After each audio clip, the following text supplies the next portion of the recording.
Welcome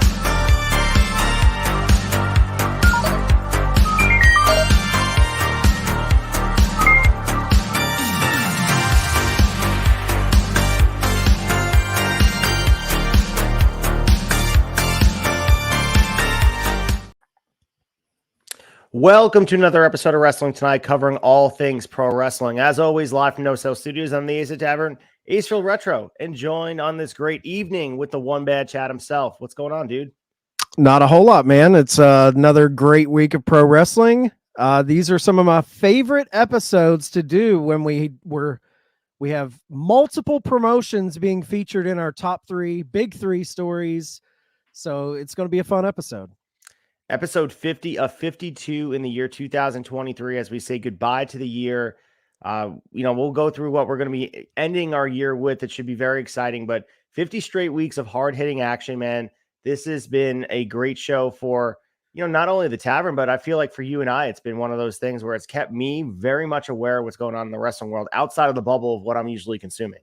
Oh, dude, this show is so instrumental for me to just like tap into what's going on in the wrestling world. And it holds me accountable. It holds me accountable to try to keep my finger on the pulse of wrestling. Every week we try to bring you guys something within those 2 hours. And there's a lot of news that's left on the table a lot of weeks because there's so much wrestling to talk about, but we try to hit all the big stuff to keep you guys updated. And I can't wait to see what 2024 unfolds for us. Yeah, and we could honestly probably go 3-4 hours every week. But like you said, there's stuff that winds up on the cutting room floor, and we're really picky about what comes up to these big stories. And the main point of this show, I remember back 50 weeks ago when we said we wanted to do this, we wanted to give love to the promotions that don't really get love. And what came out of this really was, and we all knew that Impact was doing great stuff, but I think that was the precipice of us sitting down and being like, we need to have an Impact show on the Tavern. And, lo and behold, here we are. 26 weeks into that, we have Brace for Impact with Colton and I. And I think it's brought awareness to just everyone in the Pod Foundation and elsewhere of what other stuff is going on outside of WWE and AEW. And like you said, holding us accountable for the news. And, with the feedback I get on the show a lot is, first of all, I don't know how you guys keep up with all of it, which it's a labor of love. Like you and I work on this document all week, every week, putting news stories in there and having open discussion. But the other piece is, they're thankful for it because it feels like a one-stop shop. And that was the energy I always want to put into it.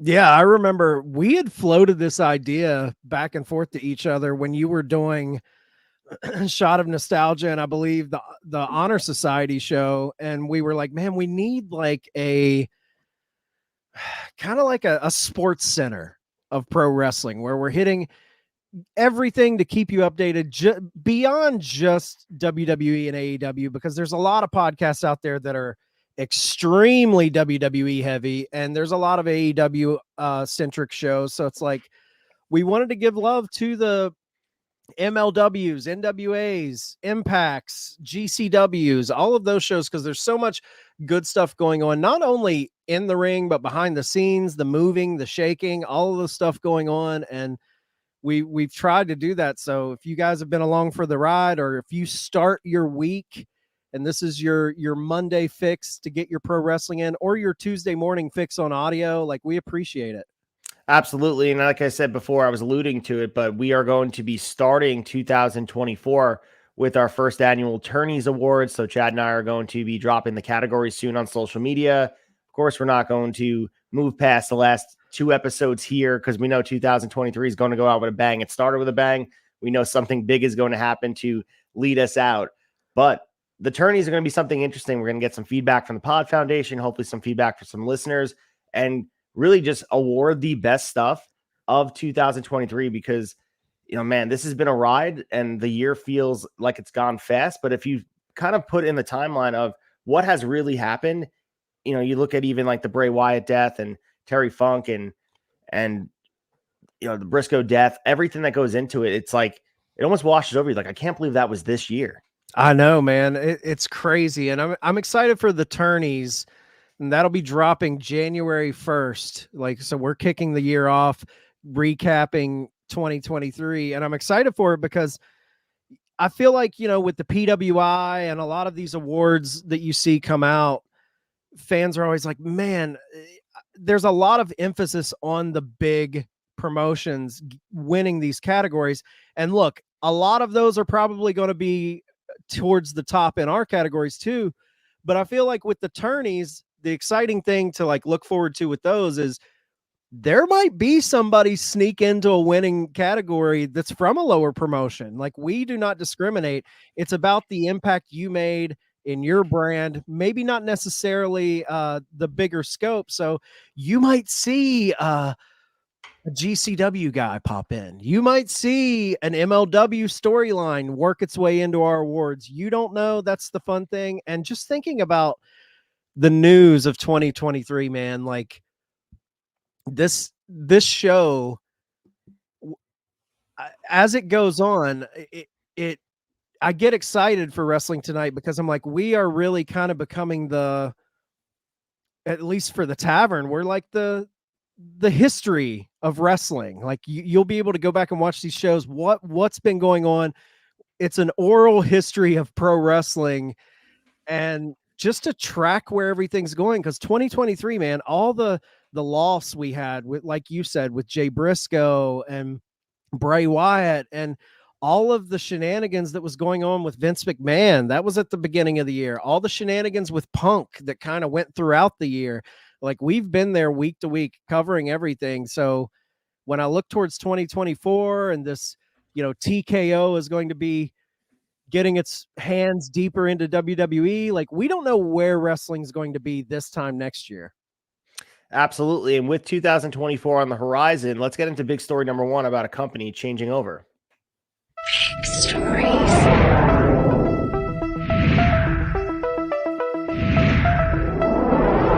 Story 1.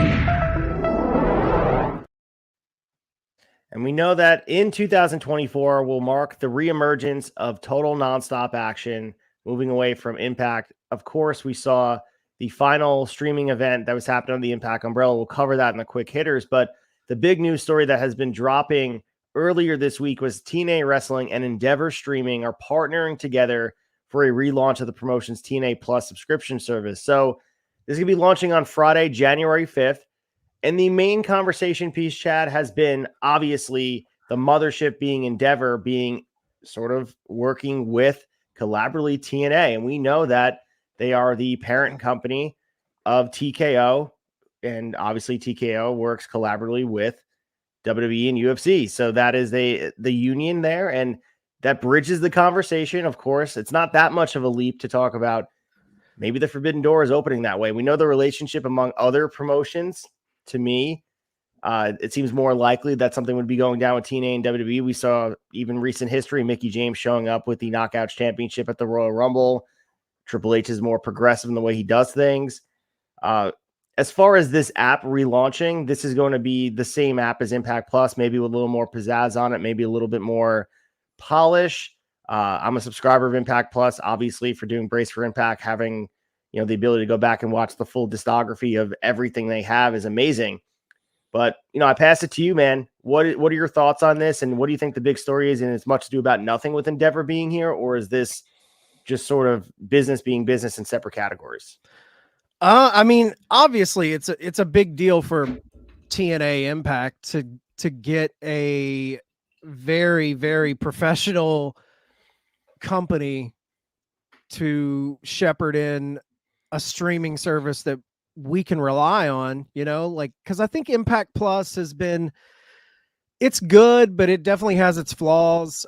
It's not as accessible as other apps. It's not as user-friendly as other apps. I think a lot of that's going to go away, and it's going to become a very dependable streaming service. So I think in that regard, it's a huge, huge moment for TNA, bigger than what I think fans are even looking at, because I think they even said that the entire library of TNA is going to be offered on this, which is huge. I mean, that's huge for even like you, Ace, with Shot of Nostalgia. If you guys want to do a year of TNA Impact Wrestling for a future season of Shot of Nostalgia, now it's going to be very easy to track, that year in wrestling of TNA. Now, as far as like Endeavor being a part of it, and everyone's instantly making the connections to WWE, and does this open up the doors for Impact and WWE to work together? It obviously opens it up a little more. It opens it up. They're under, I guess you could say they're kind of under some pseudo umbrella. Like they don't have ownership of the company. They're running their streaming platform, but now there's a business relationship there. But I think that might be a little overstated. Just because Endeavor, if you look at Endeavor, man, Endeavor has so much business under it. Like this isn't owned by TK. Now, if it was TKO running the streaming, then I'd be like, man, this is big time. But if you look at Endeavor, I mean, they own the Professional Bull Rider Association. They run countless broadcasting publications. They own the Basketball Euro League. There's tons of stuff. If you go down what they own, tons of talent agencies. Like if you've heard of William Morris Endeavor, which represents some of the biggest Hollywood names, talent, IMG, tons of stuff. Just even like ticket sites. Like they own a ton of stuff just in the sports, the sports game. I mean, they're representing, they have stakes in NFL, NHL. They own the Professional Bull Rider, the PBR, like I said, and now with TKO being the parent company of UFC and WWE, they're a global corporation that spreads themselves out a lot. So I don't know if this means like, oh man, they've got a streaming deal with Endeavor. Now they're going to be working with WWE. We're going to see cross talent going. I think for the foreseeable future, it's just going to be, this is our business over here. This is our businesses over here. I don't feel like it's going to be an instant gelling of the companies, because again, this isn't Endeavor coming in with any type of ownership stake. This is literally them running the streaming platform that Anthem is going to be pushing with TNA. So I don't know. What do you think? Do you think there's going to be a synergy there or no? I mean, think maybe in the future. I think it's more what you're saying here, that similar to all the other subsidiaries that they do own and operate. I'm sure that there's crossover in whatever field. Maybe there's competitors that are both being housed or run by Endeavor in some capacity. You mentioned like acting agencies. Maybe there's two competing ones. We just don't know. We're not in that bubble. We're here in wrestling, and I think the conversation, everyone's so desperate to have working relationships, especially with WWE. That's the like uncharted territory here that we all want so badly. And I think with Paul Levesque in charge, it's more and more likely. And things like this always pique your interest. But with the app situation, obviously the Impact Plus app has been around for a bit. You mentioned being a little bit clunky, similar to Honor Club, where it didn't have as much appeal. And I think having the fact that Endeavor, powering the TNA Plus app, the relaunching with a new look is important. The other thing that's interesting is the expanded options and the functionality. And they mentioned this price tier thing as well. So there's going to be two different tiers, which is going to be called the Special Attraction, which is $9.99 a month, or about $95.99 per year, which you get the whole library, every TNA Plus special event. But in order to include this for other fans that want to pay a little bit more and maybe have some more bang for the buck, if they think they're going to be ordering the big four anyway, they have the World Championship tier, which is priced at $219.99 annually and includes TNA's 4 major annual pay-per-views. So the tier used to be just $7.99 a month, and they just had these streaming options. Like we had Final Resolution on Saturday night, things like that. But it didn't include the Bound for Glories, the Slammiversaries, the bigger events that people would have to splurge for on pay-per-view. So this is kind of cool. I mean, the big piece here, obviously, you want to get people in the door to enjoy your product. You want to make it accessible. Some people don't, if you have it on an app and they can pay for it up front, maybe more people are likely to watch. We saw this happen with GCW. I mean, at a more affordable rate with the Fight app, like people started watching more and more GCW because it lives there. But, this is another step in the right direction, production-wise for them. We're going to see them take a step up, and we've been waiting for it. We're clamoring for it. We all want TNA to succeed. And as we continue down this road, we're going to see more news like this drop, not just with Endeavor, but other promotions and other people working together to bring TNA up to a level that it wants to get. Because with the Hard to Kill rebrand coming up on Saturday, January 13th, it's pedal to the metal, man. Like we feel like we've been punting for the last 3 months. We've been talking about Embrace for Impact. We're like setting the stage, getting ready. But there's a lot of pressure on them to make another first impression here, because nostalgia is one thing to bring people in the door, but they have to knock it out of the park. And I think they will, man. Watching this Hard to Kill card develop and seeing what they brought to the table, if they bring the same energy of the Impact storytelling we get on a consistent basis with the nostalgia combination of TNA and then add in production and all that other value, man, this seems like a can't miss opportunity, and wrestling fans should be paying attention to what TNA is doing. Yeah, I think you're spot on with like the way this is a step in the right direction of legitimizing this relaunch, because they've been touting new production for a while. They were touting that before we even got the announcement that they were rebranding back to TNA. So we knew big things in the new year were coming for this company. And I think it's time. We've been saying their talent is there. We've been even saying, hey, a new TV deal on a more accessible platform would be good for these guys. And attaching themselves to a company like Endeavor, which is of utmost professionalism. They work with all of the big companies. You're going to be getting a streaming app that is dependable. Like I said at the top, like that's a huge thing for a fan, like to drop that monthly fee to pay for it. Like I can count on this streaming platform, because let's be honest, there's some streaming services out there, some of the lower tier stuff, that it's just not worth the money, all the bugs and the things that happen. And I looking at this tier, $219 a year, $220, go ahead and say $220 annually for this championship tier, world championship tier, and you're getting the 4 major annual pay-per-views. That's around $18-19 a month. If you're a diehard TNA fan and you want all of those, the kind of special attraction events they do that's specifically on the streaming service, and then you have the pay-per-view tier, the Bound for Glories, the Slammiversaries. If you're getting all of that wrapped up into $18 a month, I think I'm going to go championship tier. What are you doing, Ace? Are you going special attraction tier, or are you going world championship tier? I'm definitely going world championship, because especially I was paying out of pocket for these annual pay-per-views, and it's paying for it up front at a decreased price, like makes the most sense. And I know people will look at it and probably scoff, like, I don't have $220 to spend on a wrestling streaming service, but you have to look, especially if it's running in a way that is streamlined, you have to look at it from the perspective of you're going to wind up spending it throughout the year anyway for these big 4 events, and you're saving money, and you get the catalog of the historic stuff. Because you mentioned before, the history of TNA, like that's another thing that they're going to be leaning into heavily, all the good stuff.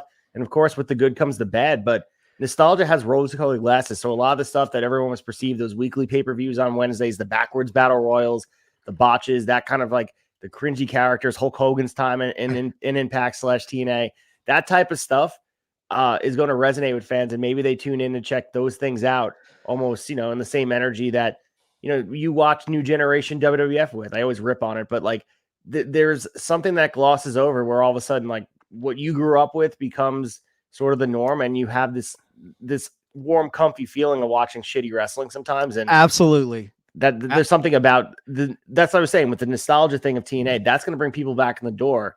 And then when they see this new, like, holy shit, the product that they're bringing on paper in ring, I don't know if there's another real company that can rival the combination of the history plus the in-ring. Like, that's something they have over AEW, and that's something that you can't manufacture that. You have to wait to have your history develop. 100%. They're taking the roadmap that the network did. Let's be honest. When the network launched, it brought back a lot of fans that wanted to have that Raw Nitro catalog to dive back into. That's what brought me to the network. When I found out the network was launching, I'm like, oh shit, my fandom, it like threw gasoline on my fandom, because that a lot of that product, they even had, World Class on there. They had Georgia Championship Wrestling on there. They had a lot of, this back catalog library that Vince had accumulated over the decades that you could tap back into. And I think that's what's going to be big for TNA is now they can fully own and lean into their history, which is, 20 plus years, man. There's a lot of good stuff there. And to your point, nostalgia has a way of polishing turds, man. Like when you can tap into nostalgia and tune it up, even the bad stuff has this like charm to it. Like, oh, remember, you put those rose-colored glasses on and you can relive it, and it's not the here and now of your wrestling intake. Week to week, we're very critical because it's like, this is what I'm getting right now. But if you can just pull up, 2012 TNA and tap into that year and all the warts and pimples of it, there's going to be a charm to it because this is just kind of icing on the cake of your wrestling fandom. You're diving back into nostalgia, and TNA really being able to own that history and showcase it and attach it to its current day history and some of the hopefully specials they do. And hopefully they can put out some documentaries like the network was really good about doing, and some maybe docu-series and things like that. I think it's going to be huge for the brand, and bringing people back with nostalgia is a great way to tap them into the current day product. Because when I got the network, I'm obviously going to that WCW app, but to get to that WCW app, I had to flip through all of the current tabs, and I'm like, okay, who's this guy? And I'm tapping into the current day product to find out what's going on. I think this is a landmark moment for TNA that it gets me excited for how fired up Scott D'Amore and the rest of the company is about this new step for TNA, rebranding with the name, bringing in the new production. You signed this great deal with Endeavor streaming. Like it gives me faith in the company that they are truly trying to grow. And I think the next thing, you guys have talked about this a lot on Brace for Impact Thursdays right after Impact goes off air on our YouTube channel, but you guys talk about how one of the next big steps for them is live weekly TV. I think getting a streaming service like this kind of is a step towards that. Like if we can get to the point where we're getting a weekly live TNA show, this company could really see some major growth in 2024. I think that's a story. I know we're looking at the end of the year here and we're kind of projecting 2024, what we think could be coming. And maybe we do some predictions on our Tourneys episode where we maybe project what we think one of the big stories to watch for in 2024 will be. And I'm just going to kind of bury my lead here, but I think what the TNA product in 2024 is going to be something to keep a close eye on, I think. Absolutely. I know people that are probably listening to this that are familiar with Impact Plus, and they're like, oh, wait, all the stuff used to live there. It's been there right now. You can tune into it. Guys, if you're not using the app on a weekly basis like I am, it is clunky. It is messy. It's for and they don't have every year, do they, Ace? They do not. They added more this year. There's more than there used to be, but similar to, it takes time to add it, and sometimes some years didn't work. And going back to when you were mentioning possibly doing for Shot Nostalgia, I remember Mike Bellcaster was trying to reset his password, and it kept like circling around. He couldn't do it, and like that's the type of shit you need to like really reframe and get it right, because someone who's not a wrestling fan doing a wrestling podcast that's persistent to get this on their screen, they'd be like, fuck it, I'll go somewhere else. And like, that's what it is. Like if it takes me 4 or 5 times to forget to reset my password, or it freezes, or I'm done. Like, so that is part of it, where the casual fan that sees TNA and then it's advertised on their weekly TV and they're like, oh, cool. I remember I used to watch during 2011 or even earlier than that. Those people you're going to need to impress them. First of all, with the in-ring product, but also this app needs to work. And I think with the Honor Club stuff, that's a big, the Honor Club app is a mess too. So it's important to put the infrastructure in place and invest. And it's probably expensive to have Endeavor be the partnering with you. And I understand, but that's showing faith, and this is going to work. And we're going to take the next step, not only by capitalize on our catalog, but also reinforcing that this is going to be here to stay and we're investing in ourselves. So Absolutely. I'm really, really pumped, dude. Like you said, 2024 is going to be a year to watch for them. But if you're not like, I'm telling, we've been saying week after week, and I cover it very closely. So I feel like I'm biased now because I'm rooting for them. Like I'm in the locker room because I honestly, I feel, like we talk about the little engine that could, like they're moving past that identity because, like I said, man, a dangerous combination is nostalgia and rose-colored glasses plus quality product. And they're bringing both to the table on a weekly basis, even more so coming in 2024. 100%. I think they're the best kept secret in pro wrestling from a broader casual fan sense. And Scott D'Amore talked about the deal, and he said, "This is truly an incredible opportunity for us as we forge into an exciting new chapter of the TNA legacy. We are proud to partner with Endeavor Streaming on this initiative, and we look forward to continuing to provide our fans with the absolute best in new, classic, and exclusive professional wrestling content available to them anywhere, anytime on their favorite devices when TNA Plus launches on January 5th. I love that we're getting this. 2024 feels like this fresh start. I think there was small pockets of fans when they announced this TNA rebranding where they're like, is that really that big of a deal? They're just going back to their old name. And maybe if that was it, I could see that side. But when you see the rebranding attached to this promise of a completely new presentation with better production value, which I think their production value is pretty solid. So that gets me excited that they're upping it even more. I'm like, wow, where are they going? And then you attach it with this streaming service that is going to be dependable and lean into the classic stuff with new content and give you these tiered systems of you're going to be able to get the pay-per-views in your package. That's huge, man. That is a huge, huge deal because even with UFC, when UFC did their deal with ESPN Plus, you get all the back catalog of the fights, like the classic fights.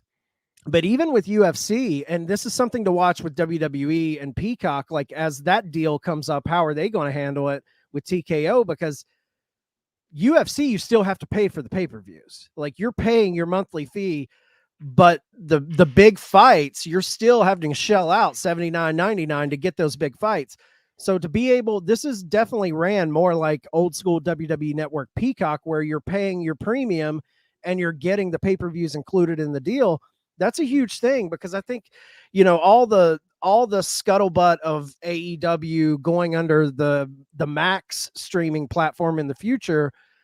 I think the expectation there is you'll be able to get back catalog, but all the pay-per-views, it will essentially be ran like ESPN Plus and UFC, where you'll get the back catalog, but you'll still have to pay for the pay-per-views. And I think WWE will return to that model too, just because TKO loves money.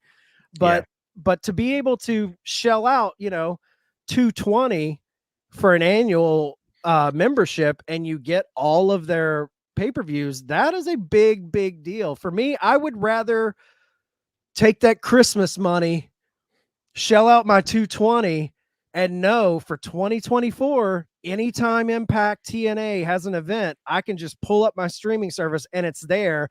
And I don't have to go out of pocket and rearrange the utility payments that I'm making that month. Oh shit, can I afford a $50 pay-per-view this month? Like the fact that you can just pay up front and know that for this year, I get to watch everything they have. That's awesome. Yeah, and just, this warrants a further conversation, but you kind of alluded to the AEW/Max rumors that have consistently been swirling. TNA easily could have sat there and said, we want to be attached to some emerging streaming service that wants to have living content on there and wait to get paid up front. This feels like more of an investment on TNA side instead of an endeavor, for lack of a better word, into making money and securing media rights. So this is investing in themselves and looking forward to what the future holds and understanding like they have to bet on themselves to further emphasize what their image is in pro wrestling and taking that next step. And hopefully they challenge AEW for that second spot going forward. I think they have an opportunity to do it. You mentioned live programming, but it's going to take time to get there for them to reach those stadium shows, like, to hit the level that AEW hit as far as heights go. Maybe the peak being at AEW All In at Wembley probably is that peak that hopefully we get to see a day where TNA can take that shot and sell those tickets. And, we're not too far from that. And either way, they're on that path. Either way, they're heading towards something more substantial than what they've been providing for the last few years. Yeah, and hats off to TNA, because I think this is a smart business move for them to just be able to not try and launch their own type of thing without help, because then you're going to come into issues, because it takes a lot to power a streaming service, and it lets you know that their head is in the right place, that they're wanting a partner to bring on that is dependable. Like I've been beating the drum of, dependability is key in the streaming world. But also, they're not selling themselves down the river by selling off ownership. Like, they're still in total control. So this is just a good kind of, there's a good synergy here where they brought in someone very reputable to run this, where they can depend on them to make sure the streaming service is operating to its utmost capabilities, while they focus on what we want them to focus on, and that is the product that we tune into. 100%. We're looking forward to seeing what TNA brings out in 2024. But let's get to big story number 2 and talk about AEW in 2023. Big Story 2. All right, for our big story number 2, it's kind of a catch-all. This has been kind of coming down the pike for a little bit here in the last few weeks. Of course, as we know at AEW, the locker room turmoil is usually at the top of our stories. And really, the stuff that's going on here has to do with morale. And the interesting source of this was Wrestling Observer Radio. Dave Meltzer said he received, quote, a lot of negativity from people in and around AEW. He's talking about attendance issues, feeling like there's some concern about hirings and firings and the image of the promotion as we move forward, and the identity of who they are. And there seems to be low morale, which is an interesting conversation to have. And I think a lot of the negativity stems from online and fan bases. And, we see the tribalism, and we see it ourselves on our Turnbuckle Tavern post. You guys follow us at Turnbuckle Tavern. If, we see the WWE lifers jumping in, we have the AEW defenders hopping in the chat as well. But man, this feels like it's not a cataclysmic moment like, the Jack Perry CM Punk fight. Doesn't feel like the brawl out energy. This feels like a little bit of perception. And, I'm going to say it here. It feels like growing pains. And anytime you're growing, it feels like there's going to be people that are unhappy because it feels like it's not where they want it to grow. So I'm not panicking over the negativity. I'm not sitting here and saying, the sky is falling. But you have to recognize that there is negativity going on there. And it was quite clear with, we're going to start here with some of the talent. I'll let you take the lead on it, Chad. But there is some tea leaves you can follow here and read through some of what these people are saying, so you can kind of engage the temperature in the room. Yeah, it's definitely, I think you put it best. It's growing pains. And I think it is par for the course with success. Because in this report, Meltzer even talks about like it's kind of an odd time for this backstage negativity to be coming out in AEW, because from a business standpoint, they're very successful. They've made the most money they ever have. Their growth and success has increased year after year. So it's not like they're sliding from a money perspective, even though, some of the fans online would make you think otherwise, thinking, their ticket sales are down. They're not. From a money perspective, with the video game and All In and the pay-per-view numbers, like everything from that is very steady and there's growth there. But with success, especially when you have a roster like AEW, no one is ever going to be across the board happy. There's always going to be talent that feels underutilized. WWE deals with it. Every promotion deals with it. And I think AEW, even though they have, 5 hours of TV, 6 if you count Rampage, No, 5 with Rampage, and Yep, 6, 5 I guess, Rampage. if you would include Ring of Honor. You're still not going to be able to give time to certain people. So there's always, if you give this guy time, that means another guy in the locker room isn't going to be getting time. So you're constantly going to be trying to placate everyone's feelings, and that a utopia does not exist in locker room booking. It just doesn't. Someone's always kind of taking something. And there's been some recent releases / firings, I guess you could say. And the one that kicked it off, I think, that kind of got bubbling was QT Marshall. And QT Marshall, when he asked for his release, and he released a statement when he left saying, "Thank you, AEW. Thank you, Tony Khan. I've had the privilege of being here since day one, and I've written over 750 formats for All Elite Wrestling, and always with pride. As much as I've enjoyed being a VP, manager of talent relations, and wearing a myriad of hats, the company has changed a lot since 2019 and is heading in a different direction. And I feel that it's best I do the same, as we only get one chance to go all in. I've officially resigned from AEW and will have fulfilled all obligations by the end of 2023. So this kind of kicked it off. And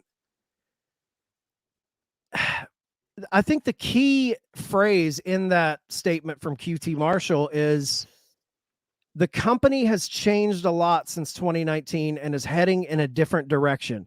Now, we as fans, we don't know what they mean by that, as far as like, what is the temperature of the room? What are these changes that they see?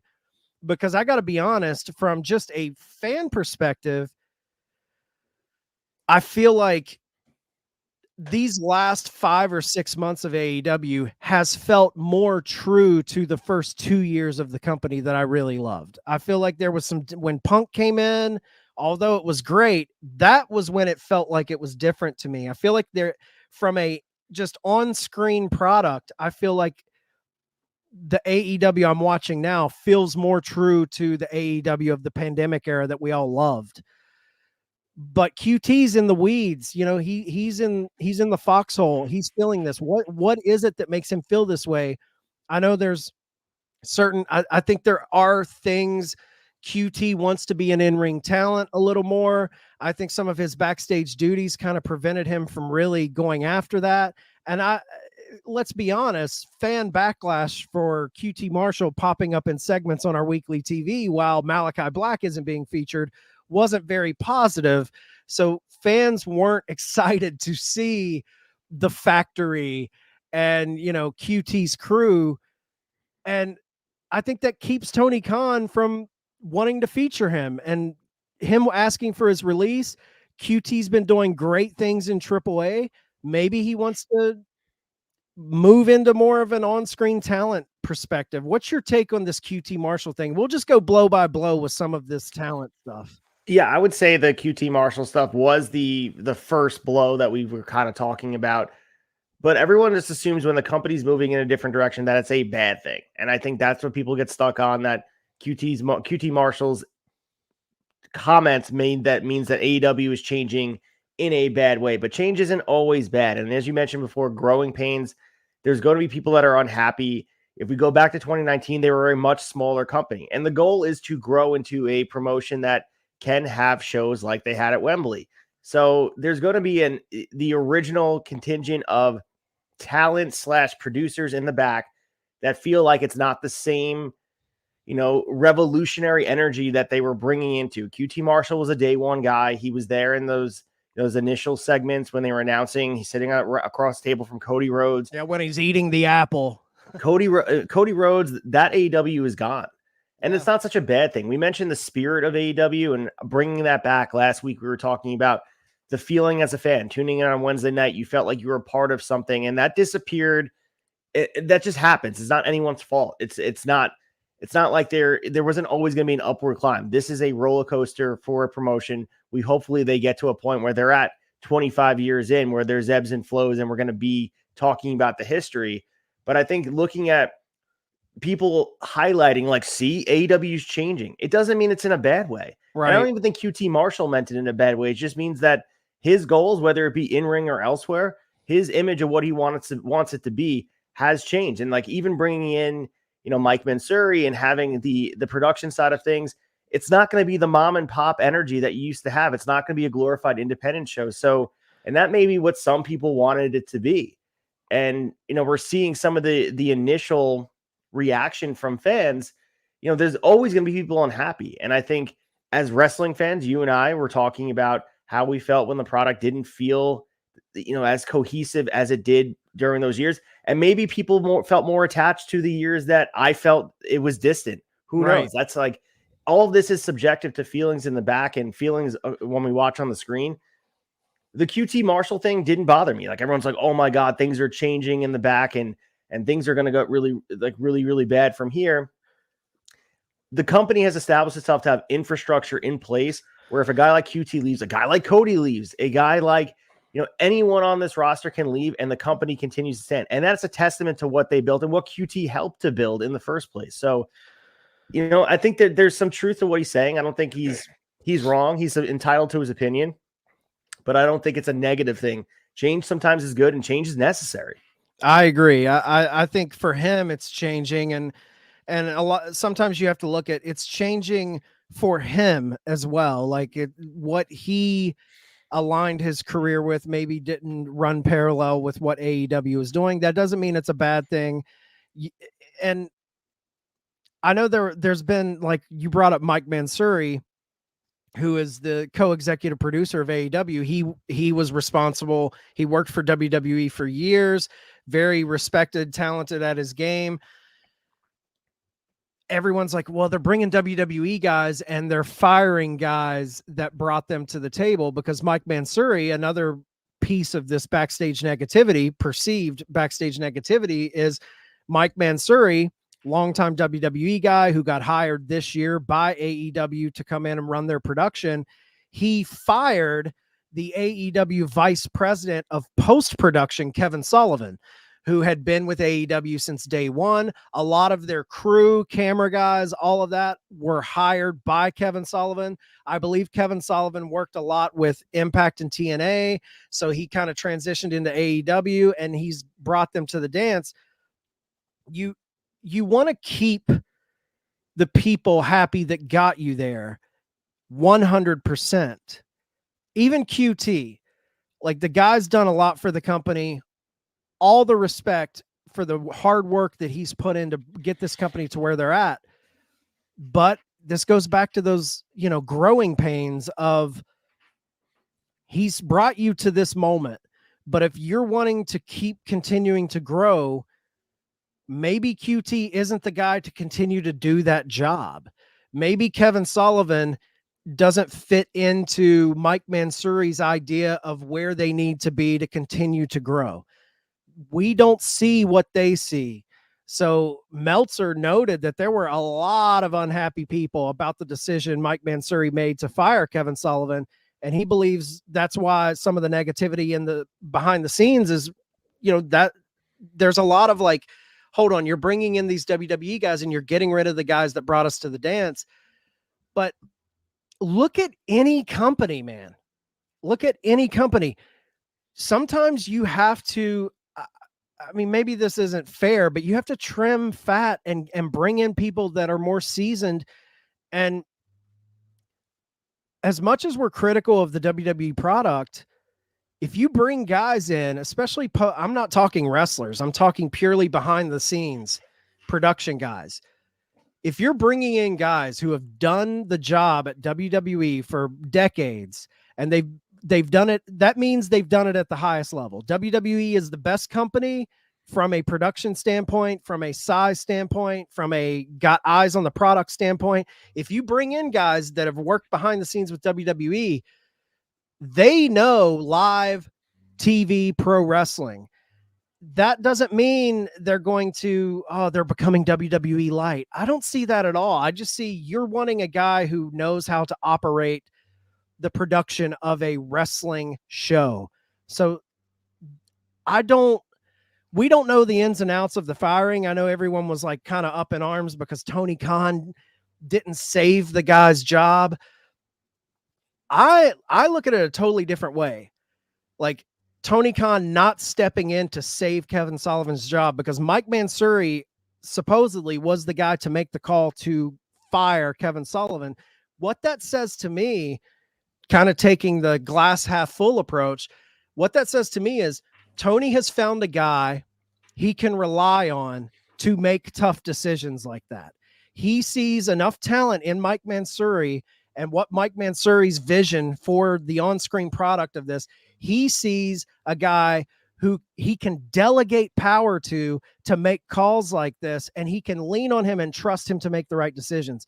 That's what we've all been calling for, man, is like Tony Khan has too much on his plate. He's spread thin. He's got the Jaguars. He's got Fulham. He's got everything else he does on top of AEW, Ring of Honor, all of this. Him delegating power to people to make decisions like this makes me feel confident as a fan. Like, man, he's getting a team of guys that he can like count on now. Like, that's what I want as a fan. I don't want Tony have to make every single decision. It's the same way in WWE. Of course, the buck stopped with Vince McMahon for decades, but there were massive firings that would happen behind the scenes that Vince had no. I mean, yeah, Vince could have stepped in, but he didn't step in because he trusted those guys. Like, who's the longtime Kevin? I forget his name. It's another Kevin Dunn. Yeah, Kevin Dunn. Like, Kevin Dunn would make cuts that was his call. It's happened for years and years because Kevin Dunn was tapped into the production end of it. It allowed Vince to focus on the on-screen creative. So he had guys in place in the back that were more tapped into the day-to-day of who's doing their job, who's not doing their job. Even go down to NXT with the Seaman guy. I forget his name. He was the talent. He could bring in talent in NXT and fire them. We used to see him on the NXT show that's on the network. He could fire guys, and Triple H wasn't making that call. That was him. So when you have a well-oiled company, the top figurehead doesn't have to make every single call because he's placed people around him that he trusts to make those decisions where they can focus on the bigger, more important issues of the company. So with Mike Mansouri making this call, I feel confident. I'm like, damn, Tony's got him a guy that he can lean on. Yeah, I completely agree. And the stuff with Kevin Sullivan feels like he was part of the original movement and how galvanizing is a revolution for a company. All these people are bonded by the spirit of what AEW was, and seeing one of the longtime backstage VP of post-production is his role for AEW. When he gets fired, I'm sure that there is talent there. They remember from day one when they were starting this. And so watching him go is probably hard because of the relationship, but having a objective point of view from looking at it through the lens of AEW is trying to grow. It can't be about of who's friends with who. And I loved working with this guy. Him and I loved hanging out when we're traveling. Like, those things are going to happen though, because I'm sure there's as many people as they're supporters of Kevin Sullivan and wanted him there. There's equally as many, if not more, of Mike Mansouri. And those usually the negativity is what is being vocalized, but the positivity, no one's going to be happy that anyone loses their job, but there'll be other opportunities for Kevin Sullivan in wrestling. You mentioned he has a history of working with other promotions. He obviously did a great job. He's been around for many years. It just was time to move on. If Mansouri is the guy, as you mentioned, to run that section of the company and trusted to do so, he should be able to do that with autonomy and figure out a way to build a team around him. Because, you know, I said you could see the marked difference in production, professionalism wise, with Mansouri behind the wheel. So, dude, it's very, not to cut you off, but it's very reminiscent of an NFL or an NHL or an MLB team. You know, how many times have players been cut or coaches been fired by the GM, by the general manager, not the owner? Like, the owner, I'm wearing a hat right now for the Dallas Cowboys, and the big critique of the Dallas Cowboys is we don't have a GM. Our owner is our GM, and sometimes he's a little too close to the weeds to make the tough calls that need to be made.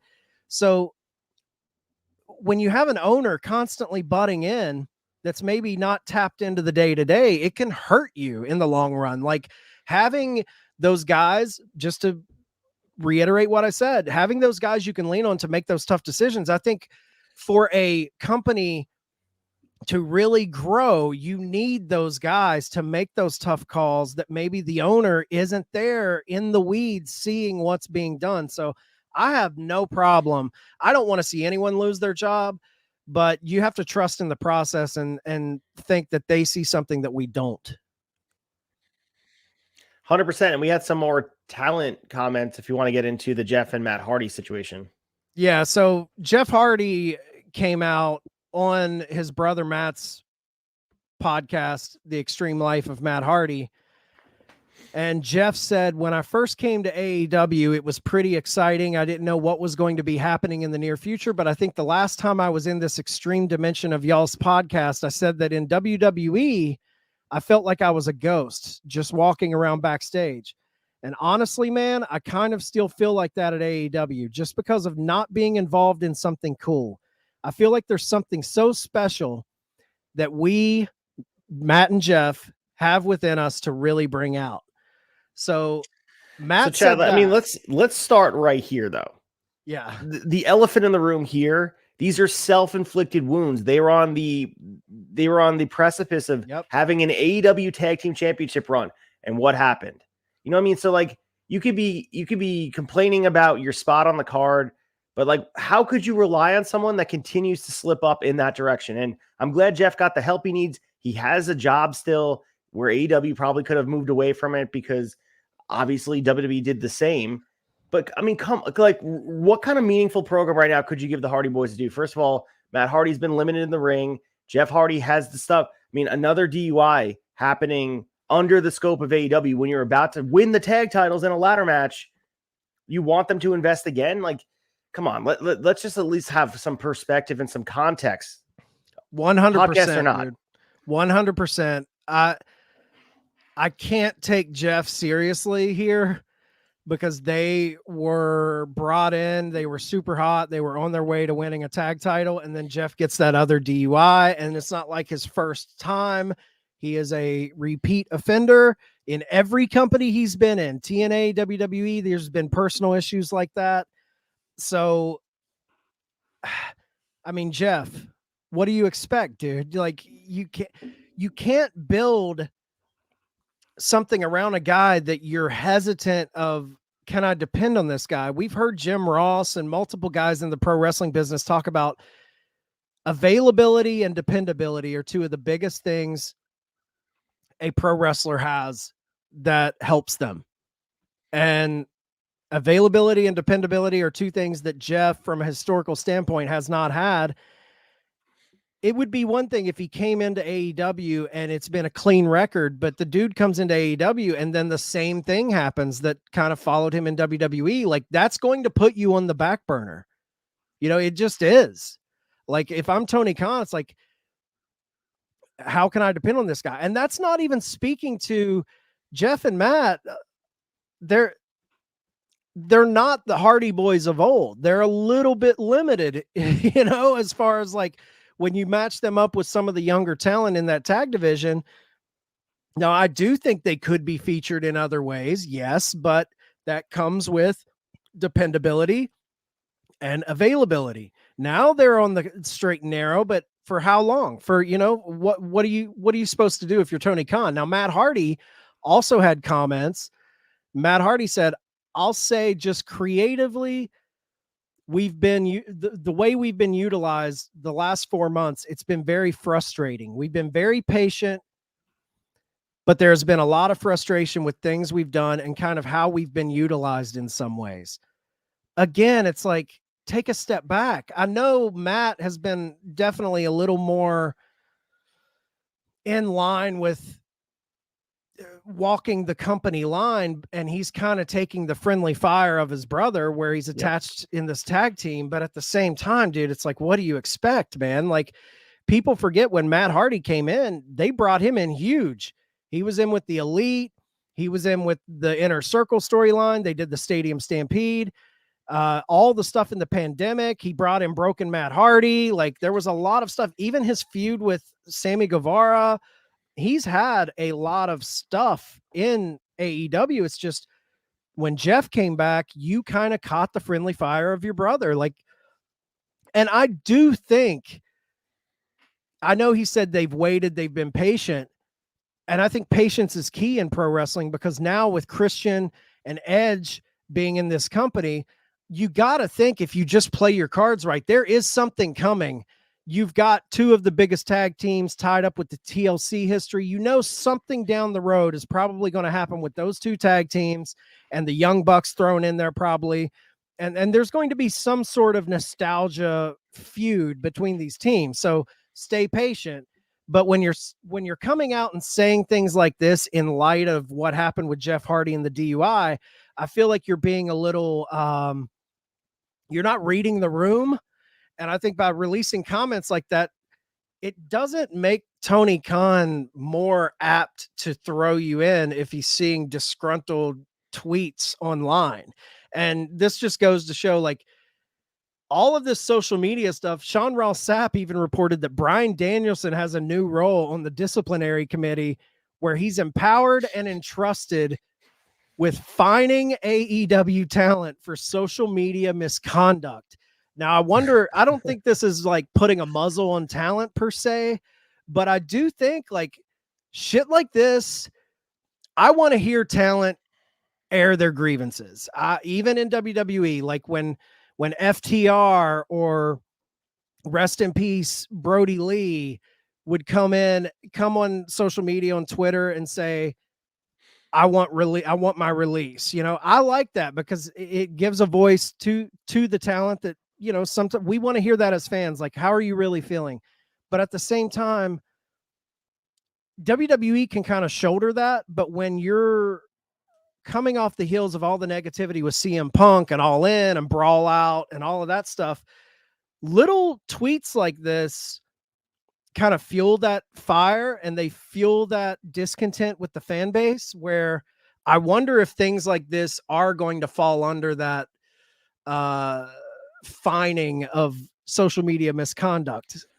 What do you think? Dude, so I was laughing at the Bryan Danielson thing, because, like, he's even leaning into some of this critical nature of fan bases outside with he actually put a tweet out there, "Watch Rampage or I'll fine you." Yeah, I love that. But even like the other memes that are out there, they have Bryan Danielson in a police uniform, like a hall monitor. I love it. All those things. But, you know, things like this need to happen for, you know, I heard someone compare Bryan Danielson to Undertaker's role during the Attitude Era in the locker room, and the judge. He's the judge and jury, and maybe the executioner in some ways here. He's trusted behind the scenes, and this is a precursor to post-career Bryan Danielson. This is the American Dragon involved in AEW in other ways.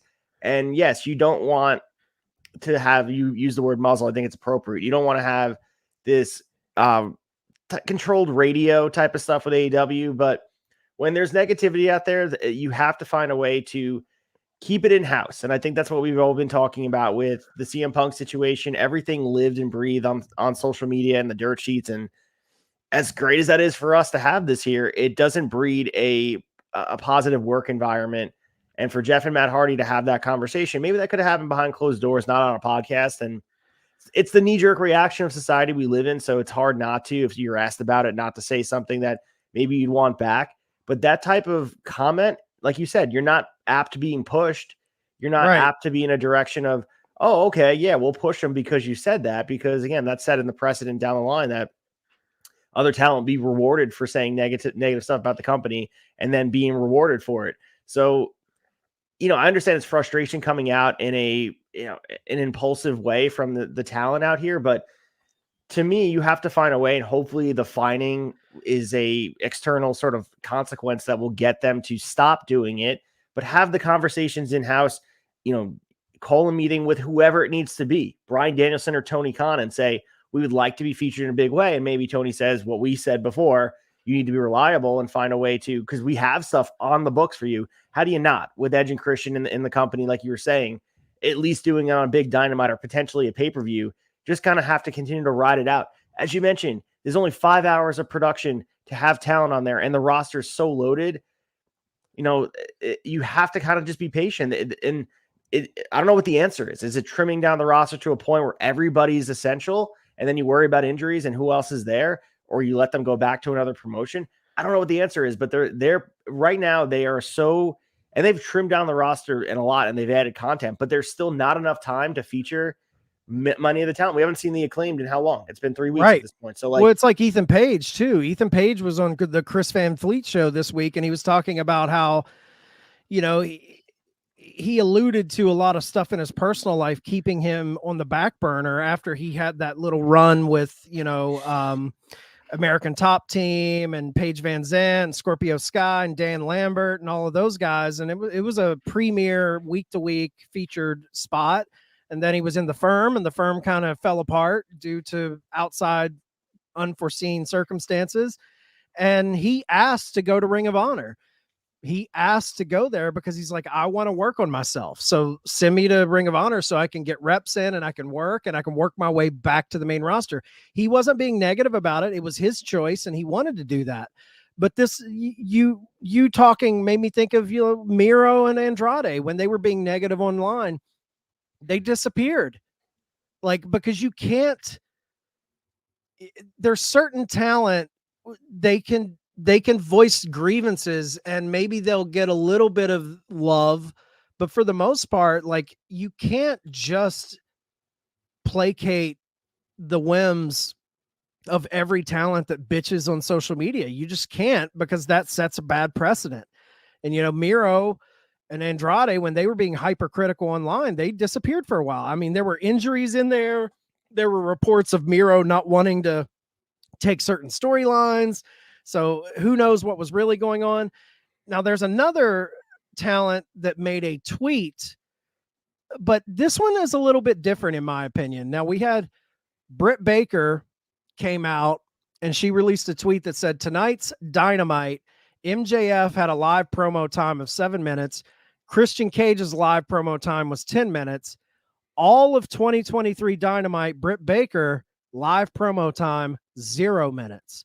So a lot of fans took to this and said, I think kind of threw this tweet in with all of the backstage negativity. Like this was a part of that. I think this one's different, man. I think this is a case where a talent is working.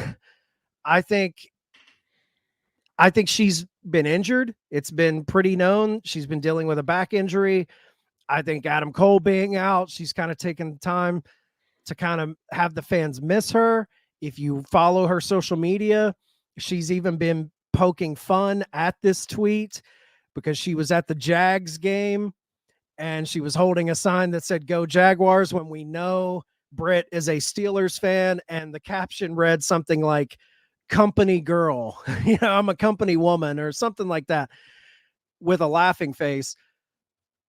I think if you look at who liked this tweet, with Sammy Guevara, with Jungle Boy, we got the Devil storyline kind of playing out in the background. I think this is, and I think sometimes it's a tricky way to play your booking, but I think this is a case of taking shoot problems and turning them into a work for storyline.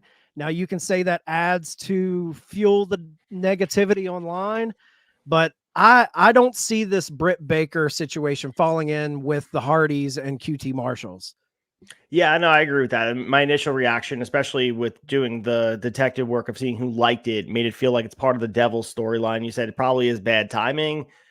Maybe they're kind of capitalize it and make you sort of question the other negativity that's going out there. It could be just this, kind of Batman throwing the smoke bomb out there and making you misdirection.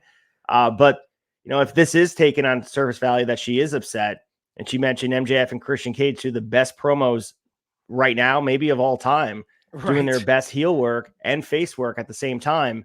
It's like, getting mad that Guy Fieri and Gordon Ramsay are getting their own cooking show. It's like that is what they do best. So they should have exponentially more promo time than everyone else on the roster until they step up. If she believes she's on the, again, I'm taking this from the perspective, if she believes that this is an actual detriment to what the production is, How do you even MJF and Christian right now are their own pedestal of mic work, and I think that they should be teaching seminars to the AEW roster of how to do this, and they deserve maybe double the time that they are getting. I would take more Christian MJF promos on my daily program, and I'm an in-ring guy, but the promos they're doing are just masterful.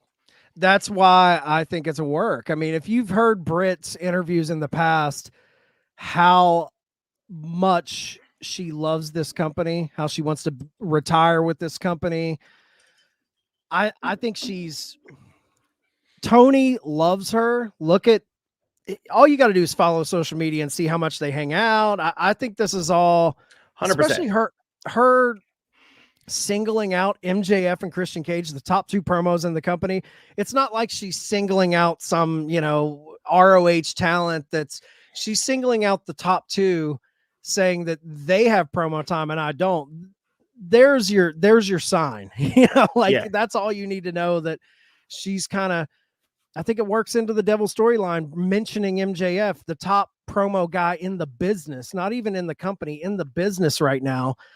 So I didn't put a lot of creed into that, but I wanted to mention it just because fans are attaching it to this greater story. But yeah, I don't think there's much to be seen in the Britt Baker comment.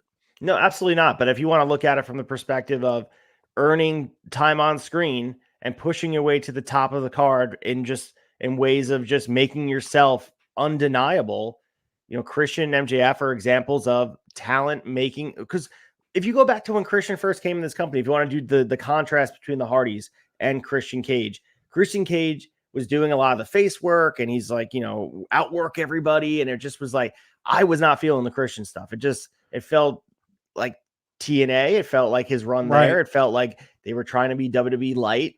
And then his reinvention, man, it is a story that a lot of older wrestlers or newer wrestlers can look at, is making yourself feel important on the screen. And who's more important than Christian Cage, and who had that on their bingo card?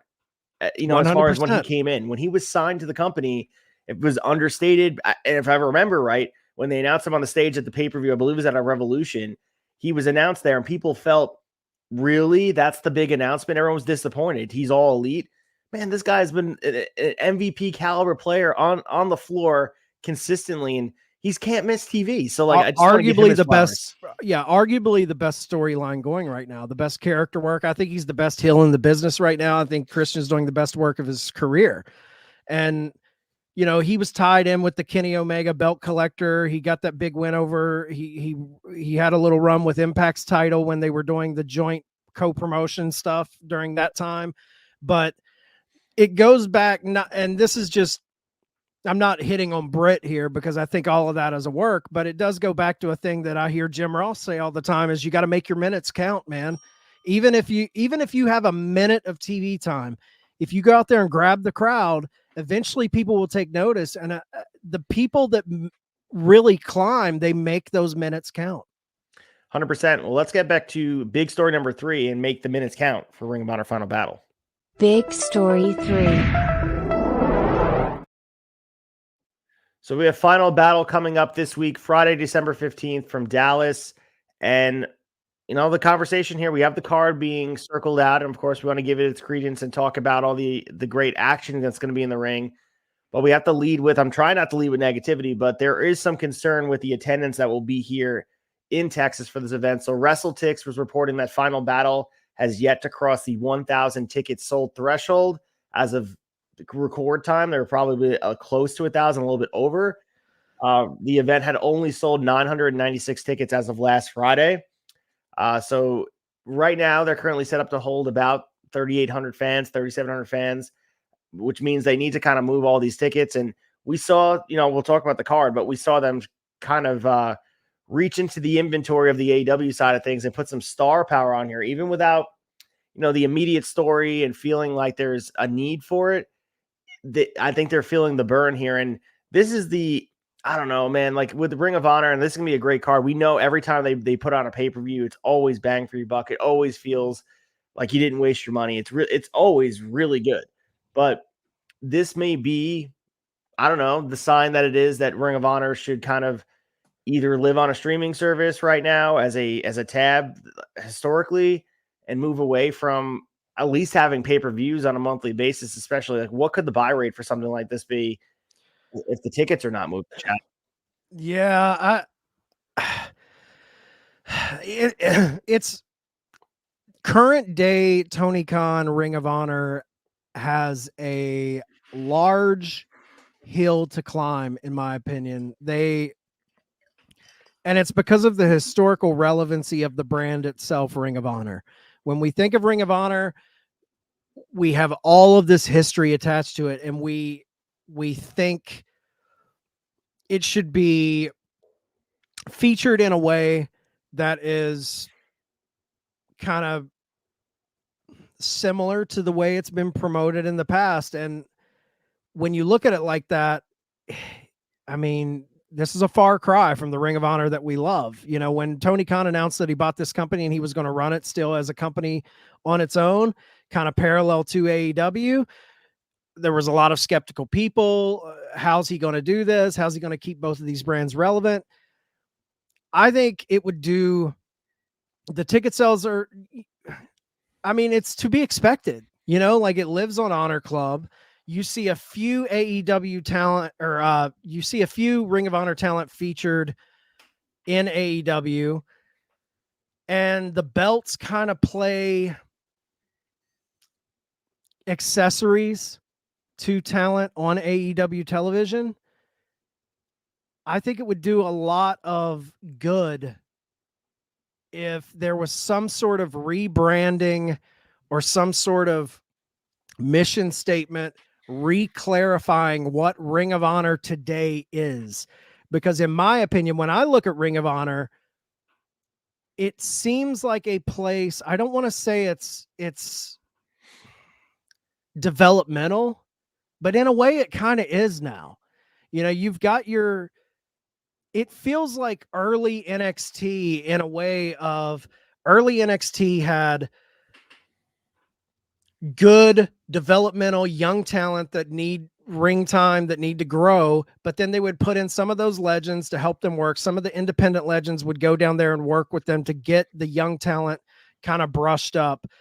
That to me is what ROH is, you know, and I'm not saying Keith Lee and Shane Taylor and Ethan Page and Tony Nese and all these guys are developmental talent. They've proven themselves, but this is a place we talked about. AEW has 5 hours. This is a place to keep your blade sharpened and find yourself, find a new voice down there. And then when you're ready and you show something, bring them up. Now, with that being said, I do think there's a lot of people shining in Ring of Honor that, you know, the Athenas, the Billy Starks, like all of this is great, but it's just perception. They have this cloud of Ring of Honor history hanging over them that elevates the expectations of the fans. And if we're not being able to easily follow the week-to-week stories, it kind of feels like an afterthought. So if they were to just come out and be like, this is where, you know, Billy Starks is 18, 19 years old. She is in a lot of ways the future of women's wrestling. Like, she is one of those talents that could carry women's pro wrestling into the next 2 decades. So to have her sharpening that blade in ROH makes sense to me. Like, she's not ready to jump into the deep end on national television week to week. She plies her trade in Ring of Honor for a couple years, and then she's ready to come up. I like that system of it, but it's just when you attach that system of it to the Ring of Honor name, I think fans hold way more criticism towards it because, hey, this is Ring of Honor. They're like, what's going on here? It just needs to be repackaged to me. And it's hard to repackage it when you're bringing Blackpool Combat Club and FTR down onto your card. Cause then you're like, well, what is this? Like, it's just a confusing presentation of this brand that's had 20 plus years of history. So as ridiculous as it would have sounded when AEW Dark and Elevation was around, this is what it feels like if they would have a pay-per-view. And you mentioned before they're living under the shadow of the ROH reputation and everyone wants it to feel better than it is.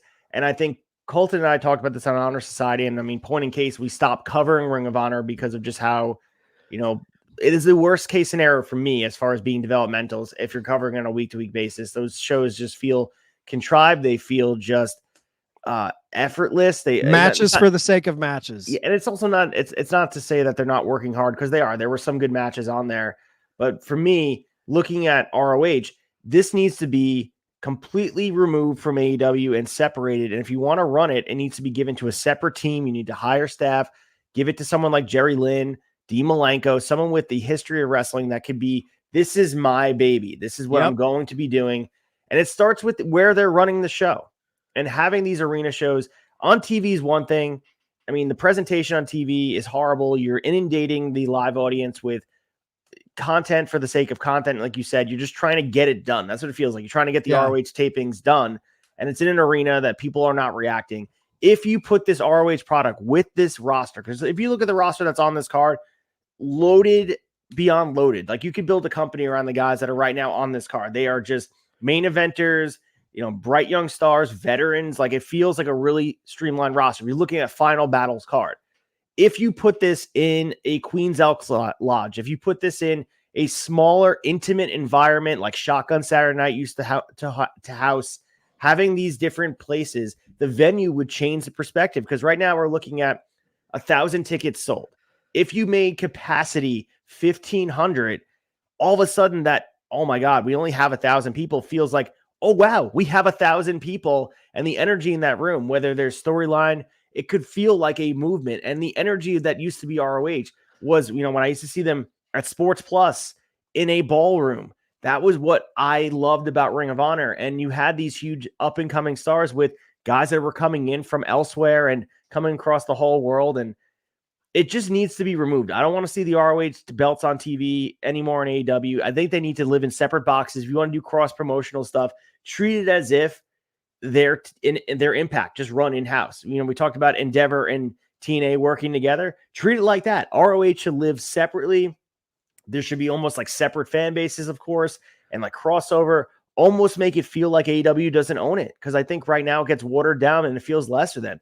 The world title to me is exemplified by sitting on that black tarped platform amongst a mystery championship, whatever the Continental Championship looks like, and the New Japan Strong Openweight Championship sitting there.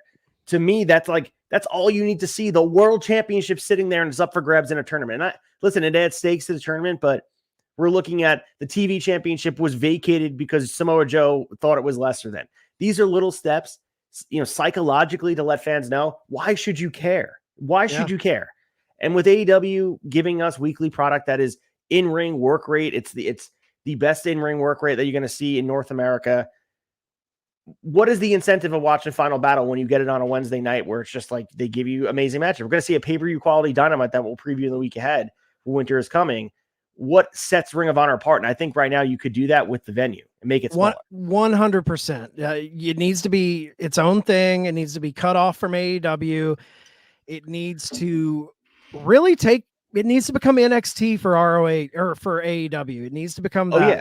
And you were saying about NXT, the original energy, it reminds you of that. The difference between that, imagine NXT being taped at Raw and SmackDown. At least they had the Performance Center where they were sitting in Orlando, and it felt like, okay, it's at least separated. We have a studio audience, it's smaller. Even if the product's not as great, at least you have this separate entity where you know what you're getting. It feels like home for NXT. 100%. They need to do that. People would gravitate towards it. Feature the up and comers, and it would make that talent elevate themselves too. Like, we have our own fan base.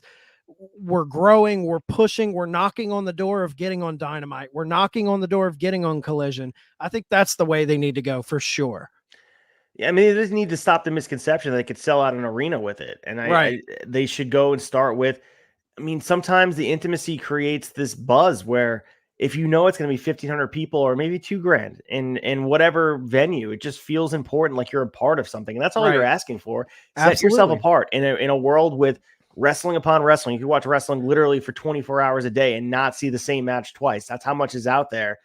They have to find a way to set themselves apart. But with that being said, let's preview the card just from a surface value. Let's start with the main event here. I feel like we should give it, the big pomp and circumstance. We have the ROH Women's World Championship being defended. Athena against Billy Starks. And we were talking about lack of storyline elsewhere. This is not one of the cases. This has been months long of buildup with Billy Starks serving as Athena's minion in training.